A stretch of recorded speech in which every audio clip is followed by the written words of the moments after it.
Legal action in Pennsylvania. Attorney Erin Elmore says the lack of transparency in the state will be litigated in court. She explains next. Joe Biden becomes president-elect after taking victory in Pennsylvania, but the Trump campaign plans to challenge Biden's Keystone State win, vowing to file suit tomorrow.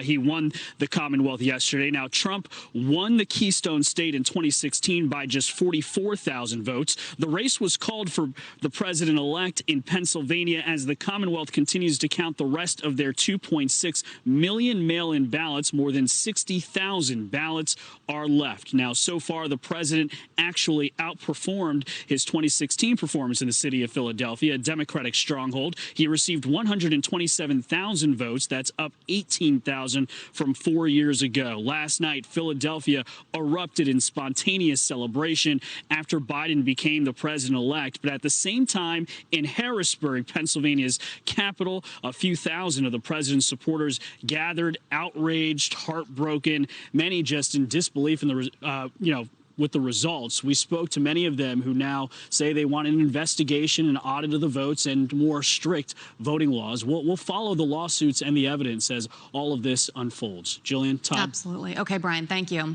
And as Brian just referenced, the Trump campaign pushing on with their legal fight in Pennsylvania and beyond. Joining us with an in-depth look, USA Strong Executive Director Erin Elmore. Erin, great to see you as always. We're going to pop up on the screen the state of play in the courts in Pennsylvania. You see, that first one was dismissed, but right now, ongoing is a movement to allow the Trump campaign to watch the ballot count, to block counties from letting voters cure mail-in ballots, to stop Montgomery County mail-in ballot counting, and Pennsylvania's deadline for accepting mail-in ballots, as well as that federal suit that you heard Rudy Giuliani mentioning in the soundbite in Brian's piece. Is there anything in these lawsuits that could change the results of the election with regard to Pennsylvania? You know, it's perhaps less about changing the outcome that is transparency in the process. Let's face it, this is a razor-thin election, no matter who wins or loses. Razor-thin. That shows you that transparency is so needed. The American people should have faith that this election was fair. And before declaring a winner, I think it's most important that these audits, recounts, and lawsuits are seen all the way through. So in Pennsylvania, it really hinges here upon the outcome of the election. First of all, the Supreme Court of the United States told the state of Pennsylvania to set aside ballots that were received at the end of Election Day. That was not done by the state of Pennsylvania. Therefore, there is a good argument to be made that those votes don't count. So you do have litigation here that is pending, and it's very important that the American people have the right to see this through and have transparency in the process. So of these cases that are pending right now, that as we had up on that screen are ongoing, which of them do you think the Trump campaign, the Trump team really has a shot at winning? You know, I think Philadelphia is the most important because they weren't allowed to watch the voting process. Unfortunately, I do believe that a lot of the damage was already done.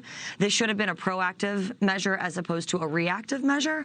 But having said that, due process is entitled to the Trump campaign without a doubt. And they are working hard in Philadelphia to see this through all the way to the end. And quickly, Erin, should Trump voters feel the process was fair?